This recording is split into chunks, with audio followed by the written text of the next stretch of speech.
बातमी नांदेडमधून. नांदेडमध्ये कायदा सुव्यवस्था आहे की नाही असा प्रश्न उपस्थित व्हावा अशा घटना गेल्या 48 तासामध्ये घडलेल्या आहेत. गेल्या 48 तासामध्ये नांदेडमध्ये 5वा खून झालाय. शिवसेना कार्यकर्ता सोनू कल्याणकरची हत्या झाली आहे.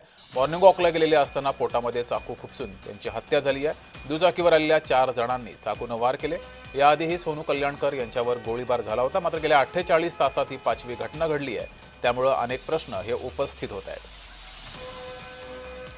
अधिक माहिती घेऊया. आपले प्रतिनिधी प्रवीण खंडारे आपल्यासोबत जोडलेले आहेत.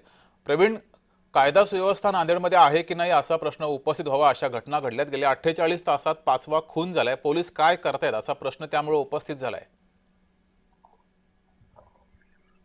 नक्की जगदीश, मागील 48 तासामध्ये नांदेड शहरामध्ये 5 खून झालेले आहेत आणि त्यामुळं नांदेडकर जे आहेत दहशतीचं वातावरण निर्माण झालेलं आहे. आणि नक्कीच तुम्ही म्हणल्यासारखं की नांदेडमध्ये कायदा व सुव्यवस्था आहे की नाही असा प्रश्न नक्कीच उपस्थित झालेला आहे. आज सकाळी 6:30 वाजता सोनू कल्याणकर, शिवसेनेचा कार्यकर्ता होता, सोनू कल्याणकर जो मॉर्निंग वॉकला गेला असता त्याच्यावर 4 जणांनी हल्ला केला आणि चाकू भोगसून त्याची जागीच हत्या झालेली आहे.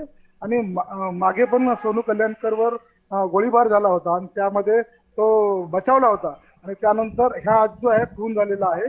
आणि यामध्ये नंतर ज्या खुनामध्ये 4 जण जे संशयित आरोपी होते त्यांना सुद्धा पोलिसांनी अटक केलेली आहे. आणि त्याच पद्धतीने झरी परिसरामध्ये एक संशयित आरोपी होता, त्याचा पाठलाग करताना मात्र पोलिसांना संरक्षणासाठी गोळीबार सुद्धा करण्यात आला. बरं. आणि यामध्ये तो जो आरोपी आहे तो जखमी झालेला आहे आणि शासकीय रुग्णालयामध्ये त्याचे सध्याला उपचार सुरू आहे.